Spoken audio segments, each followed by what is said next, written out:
Hello, great people. El-Rufai don't finish Tinibu. In fact, the right word to use now finish or destroy. Because this time around, the missile where El-Rufai throw at Tinibu, in fact, now total destruction. Because El-Rufai in the video playing on your screen, which I will allow you to watch in a moment, compared Bola Ahmed Tinibu to Paul Biya of Cameroon. Who is Paul Biya? What is significant about Paul Biya? And why is he comparing Tinibu to Paul Biya? When we finish watching the video, we go come back, then I would explain it to you. But let me tell you what led to the oration in that particular video. How did this video came about? You will recall that the media reported that El-Rufai's camp of the ADC was attacked in Kaduna where they were holding a meeting. Instead of the police to investigate and bring the perpetrators to book. Now even El-Rufai, where they beat in people, now they say, oh, come to police station, come and give statement. And El-Rufai decided that no, I will not go. So based on all the injuries that were suffered, Atiku Abubakar decided to pay visit to Nasir El-Rufai. It was during that meeting that Nasir El-Rufai came out with his sword, armor, and missile and bazooka and begin to shell Bola Ahmed Tinibu. Let us go and watch the video. Then we'll come back for some interesting discussion. I guess to read to yarn you. Let's watch the video first. Honestly, Sani, to me, it's a disgrace. I mean, for people to behave the way they are behaving. So it means that all the years of saying we are for democracy, we are Nigerian, it was all pretense, it was all fake. And all the claims that we are fighting for true federalism and so on, it's all fake again. Because this government is trying to centralize everything instead of devolving power to the lower levels.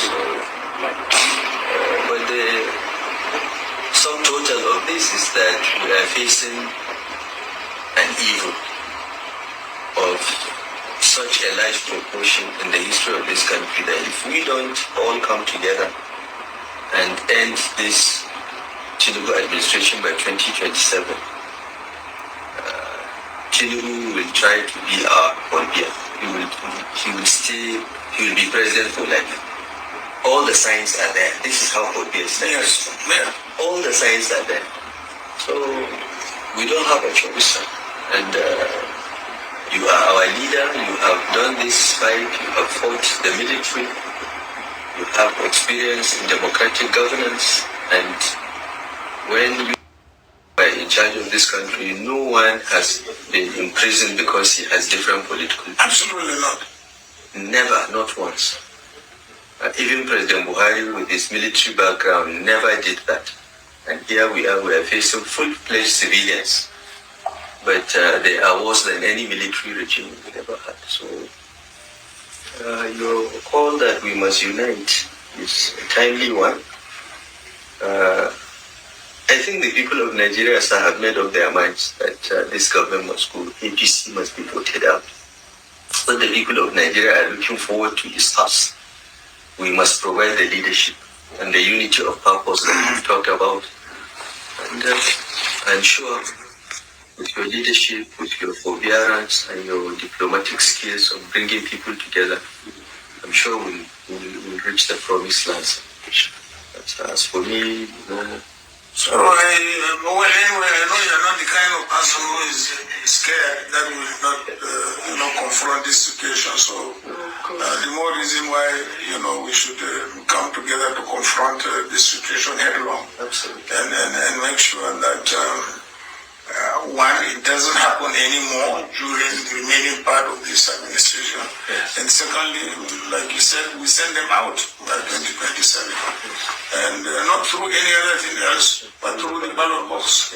There you have it. You don't watch Waiting El-Rufai talk for that particular video. I get many things to dissect for you because some of the words where El-Rufai yarn for that particular video, I go break them down. I go dissect them for you. And also, I will be talking about Paul Biya of Cameroon. First, I think make I start with Paul Biya first because now the promise why I make to you before we go watch that video. So before I go forget, make I yarn you the story. Who is Paul Biya that Bola Ahmed Tinibu is being compared to by Nasir El-Rufai? Paul Biya is the second president of the Cameroon Cameroon, and he has been ruling Cameroon from 1982 till date. Paul Biya has been ruling Cameroon for 40-something years, over 40 years that he has been ruling Cameroon. So El-Rufai is saying that if care is not taken, the way this Bola Ahmed Tinibu, the way they rule Nigeria, the way they go, if care not they taken, Bola Ahmed Tinibu will turn himself to Paul Biya of Cameroon. That means that he will seek to rule himself, but he will seek to rule Nigeria perpetually. Is that possible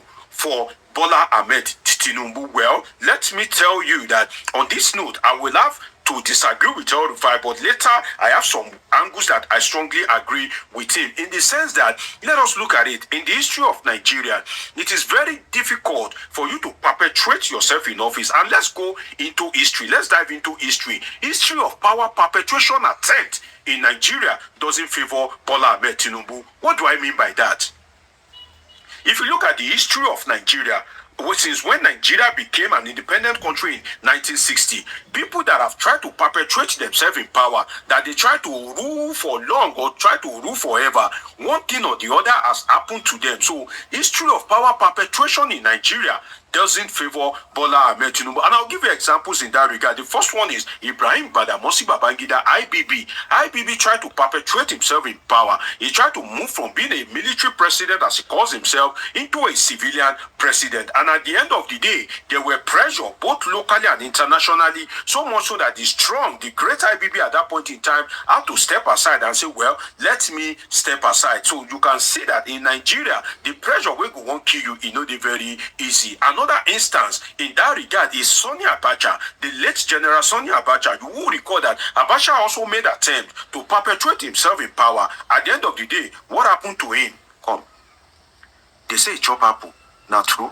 I mean, I don't know. But at the end of the day, Abacha died under some strange, unresolvable mathematical equation circumstance. Use any nomenclature you like, but we can't really say that this is what killed him, except those that are in power that can say, oh, this is what killed him. So that is another instance. Now, the third instance that we give you is that of Olusegun Obasanjo. You will recall this issue of third term or no third term agenda, and you see how Obasanjo was resisted by his fellow Nigerians. They said, no, you cannot perpetuate yourself in power. What the Constitution allows you is 2 terms of a cumulation of 8 years as president. So for you to say you want to get a third term, it's possible. That is why the political stalwart in the opposition, and particularly in the core north, they rose against him. And what happened at the end of the day? The third term, succeed. Obasanjo had to leave office. So what we work against Bola Ahmed Tinibu, apart from these examples that I've given to you, and what can we learn from it?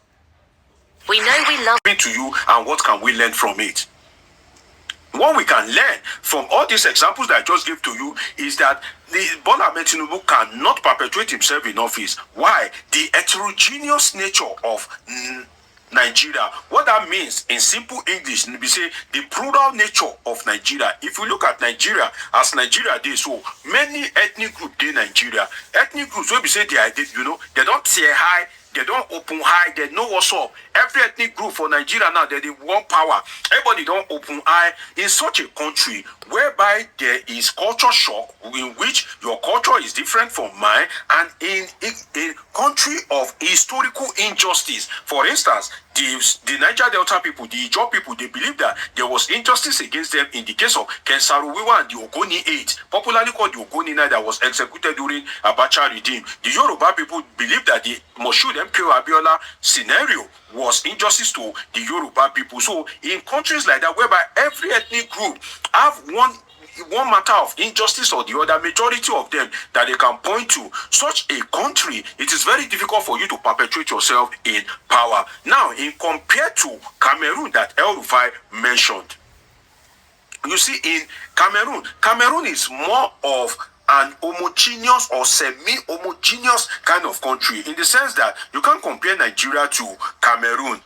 Cameroon is a small country, which makes it relatively easy for you to control, for you to mobilize and apparently perpetuate yourself in office. Then, if you look at the ethnic groups in Cameroon, you can't compare them to Nigeria. In fact, I don't think the whole of the population of Cameroon is up to the Hausa Fulani ethnic group in the north. So that itself shows the heterogeneous nature of Nigeria, the vast nature, the plural nature of Nigeria, makes it difficult for you to perpetuate yourself in office. And based on that, and the examples that I've given you as regards IBB, Abacha, and Obasanjo, definitely Bola Ahmed Tinibu cannot have his way. And it is not too right to compare Nigeria with Cameroon in terms of perpetuating yourself in office. Now, let us go to the statement where El-Rufai made. Some of the key words, some of the missiles, the atomic bomb.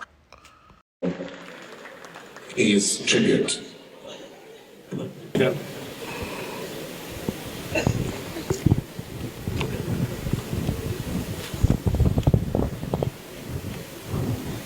Your Excellency, Mrs. Audu Ogbe, the Ogbe family,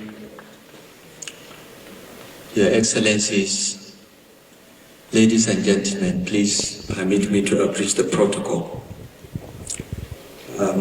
When I was asked to make a few remarks, I initially declined. Because for me, the subject of Audu Ogbe is a very emotional one. He has played such an important role in my public life that when he died, I was not in the country, but I was too sad to even come to the point of writing a tribute. So it's very difficult for me. If I get too emotional in the end, please forgive me. And that's what I didn't want to exhibit, because I'm supposed to be a tough guy.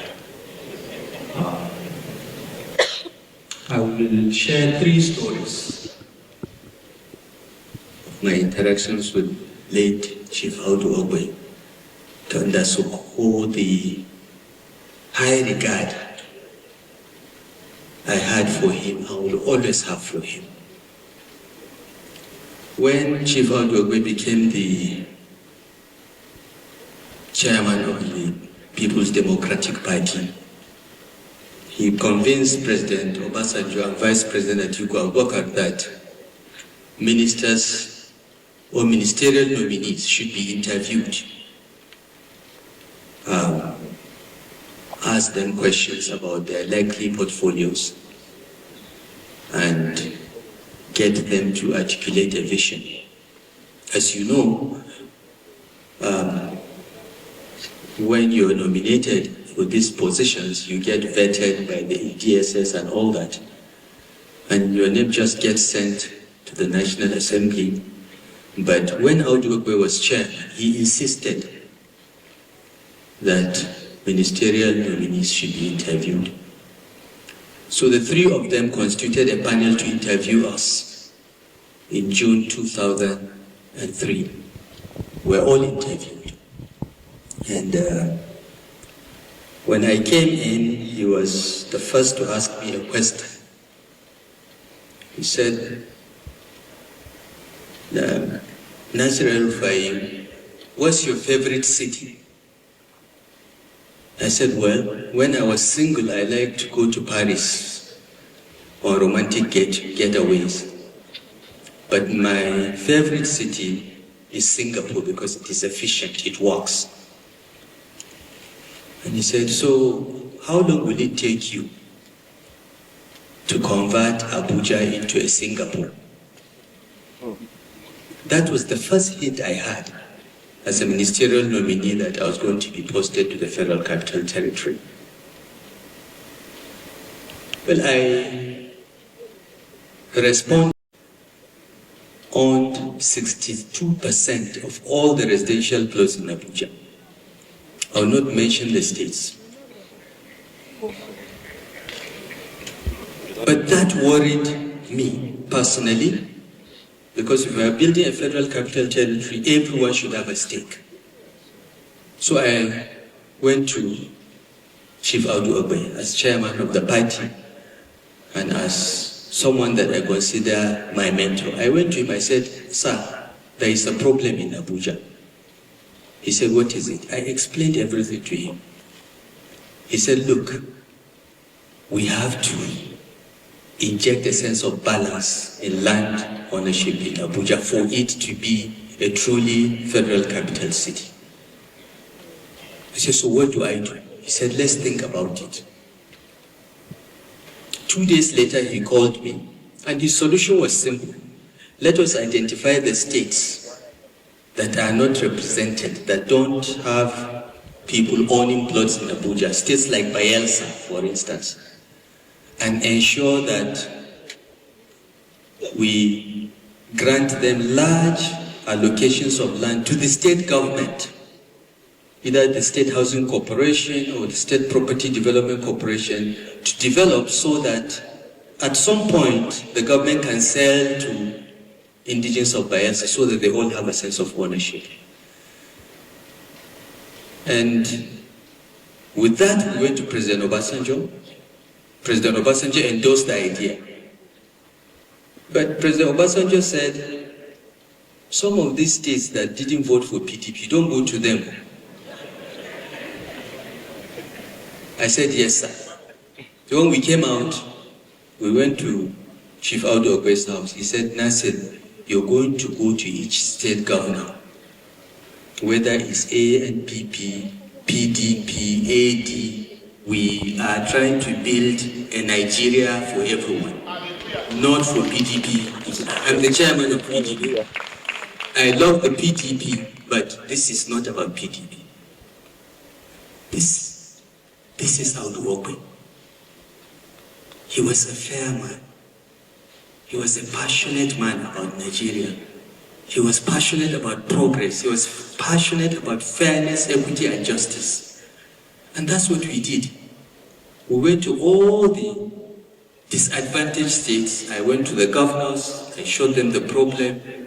And each state was asked to give us their housing corporation, property development corporation, and we gave them large plots of land to build housing estates and so on. That's my first Audu Ogbe story. The second one happened a little after I had settled in the FCT. We had marked all illegal buildings for demolition. One of them was a Catholic church in Asoko. It was a residential plot that someone donated to the Catholic church. They built a church. It was wrongly located in a junction, a traffic nightmare, and I was going to take it down. As you all know, when I was Minister of FCT, I was an equal opportunity demolisher. I didn't care what it was. If it violated, it could be wet. So the building was marked. A very senior Catholics in Abuja came and talked to me. I said, "Look, I'm here to restore the Abuja master plan. I'm not going to. I've heard you, but you know the problem. This church blocks traffic every Sunday. It inconveniences residents. My job is to remove that inconvenience." I don't know who advised them that they were getting nowhere. But the next time they came back with Chief Audu Ogbe.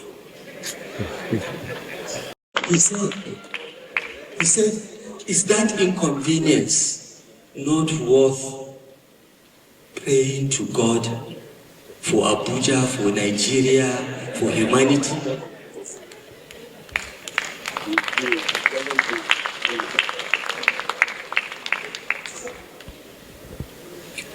I said, "Yes, sir." I accepted that argument only because it came from Chief Audu Ogbe. That building was spared because of him. And I want to say here and now, anybody that thought that that building survived for any other reason, it did not. It was because of Audu Ogbe. Hallelujah. So that church should continue to pray for Chief Outwork. Otherwise, it would have been a football field now, or a park. He was a devout Catholic. He was proud of who he was. But it also never colored his eyes or his mind about our common humanity. He was a wonderful, wonderful person. And my brother Boss